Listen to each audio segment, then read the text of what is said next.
Hi, this is Glenn Greenidge and Tom Pope, and today we're going to be discussing the conversation of the Tyree Nichols uh, police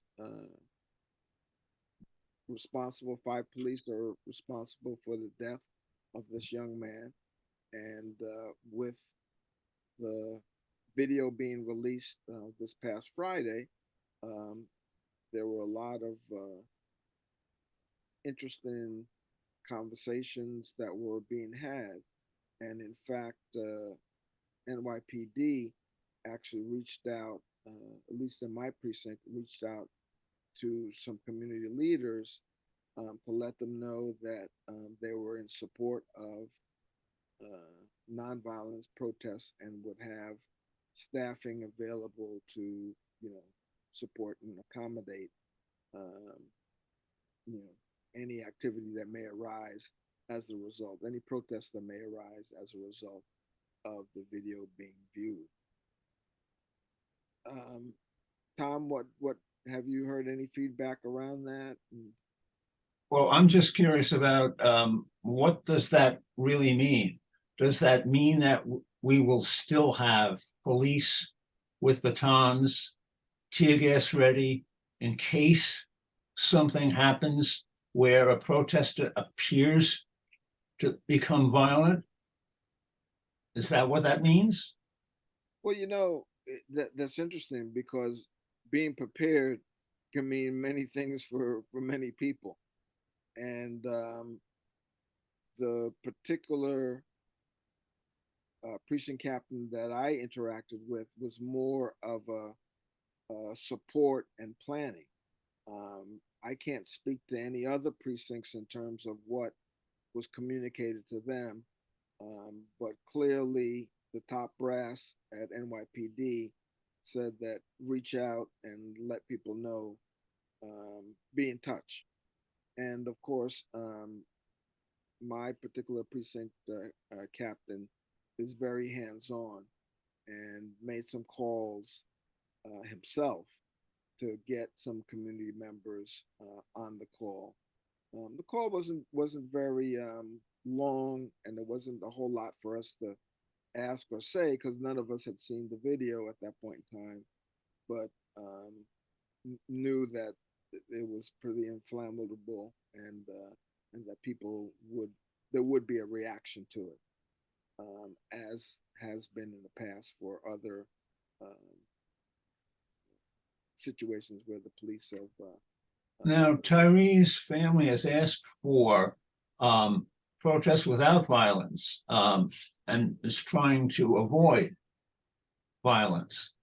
Um, how effective is that with everyone? Well, I think most of the families in the past have asked for nonviolence to occur if protests are going to be had. I think that this time there was probably more planning or maybe even more care provided. And I'll say that certainly for my precinct, um, the message was one of, you know, um, you know, let's keep everybody safe. We honor the right for you to protest. We just want to keep it safe, and we're here to support that. Now, again, that may not necessarily have resonated in other precincts.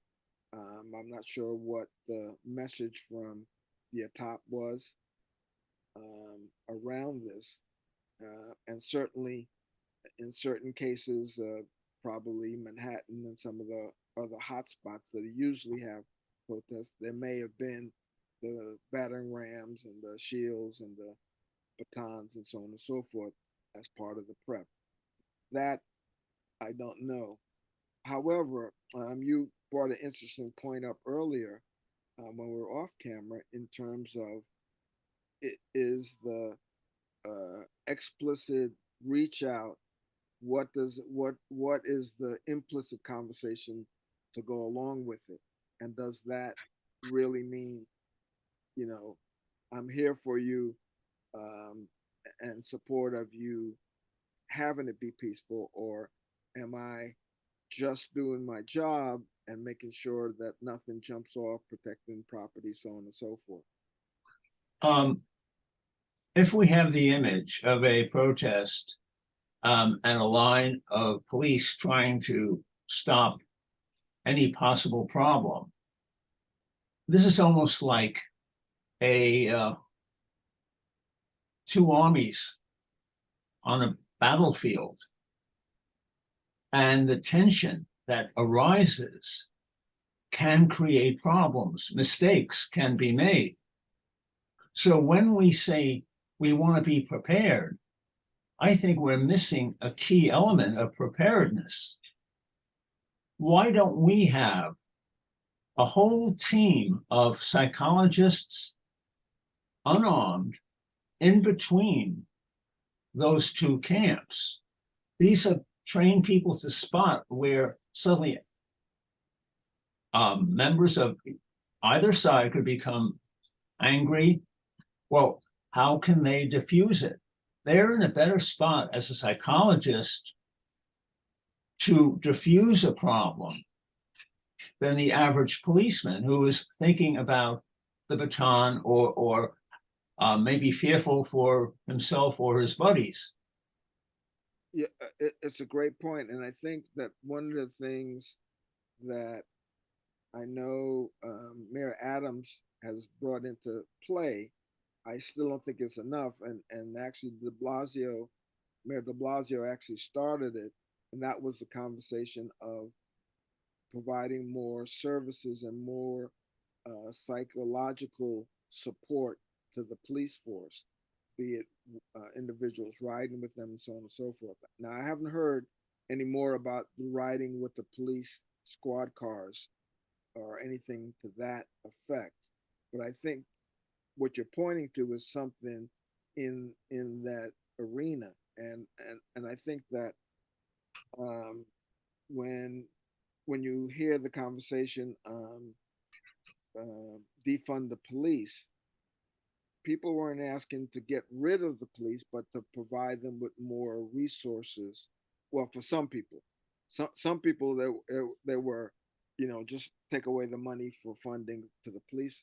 But I think for a lot of us, or certainly for us community developers, um, we're looking at providing them with more resources to be able to combat and to de-escalate skirmishes and skirmishes that occur, because you've got people who are um, feeling very strongly about their opinion, and anything that's said in opposition to that is combative and can easily escalate.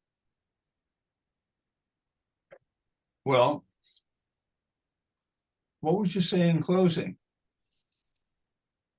What I would say in closing is the way the precinct captain um, addressed it and looked to get in front of it is a positive, I think, a positive way of policing. And if the commander is going to be taking um, those kind of actions, I think that that's pointing to working together and not necessarily working against each other. So I think that that's the kind of attitude and the working relationship, because he had enough relationship with us to call us individually and say, "Hey, listen, um, I need you to get on a call. I want to talk about something," and have people come out and out of respect and out of concern of what he was seeing or what he was hearing, and that he wanted to share with us. So I thought that that was very positive.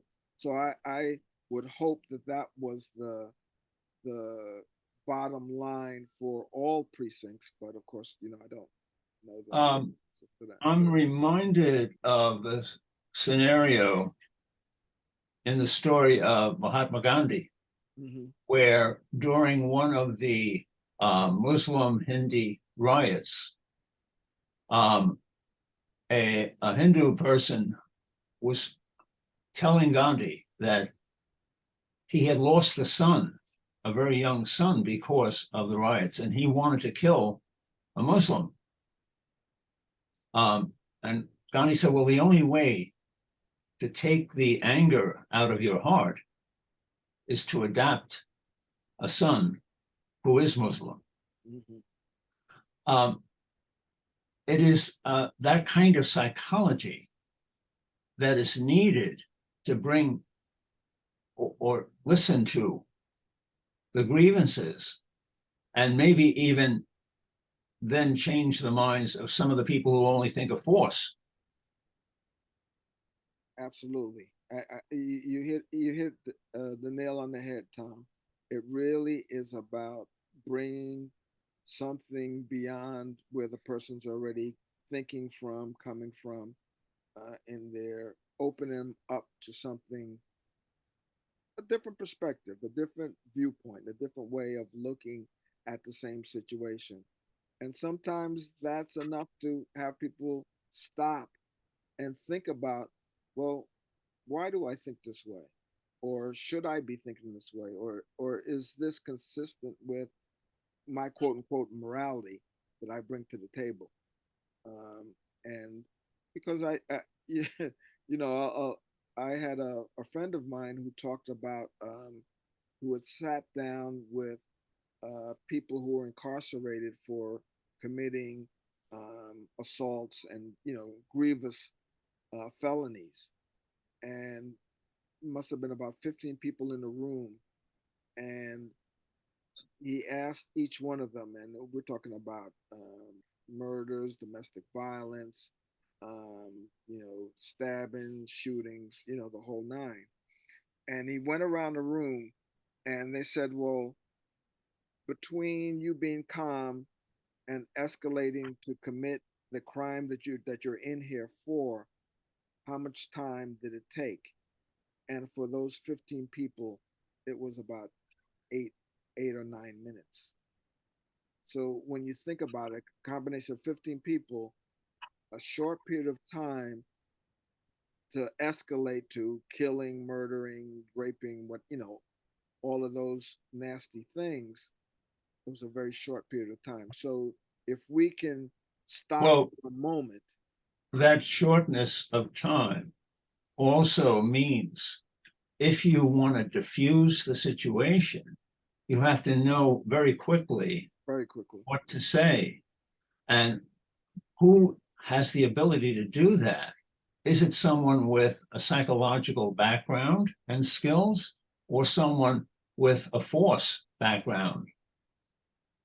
yeah, very, very different come from, very different come from. And if we're going to impact policing, we've got to provide them with the resources, because it may be just that instantaneous um, conversation to stop in that moment.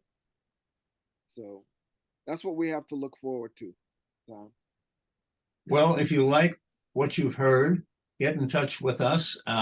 Facebook at Community and Social Change. Thank you.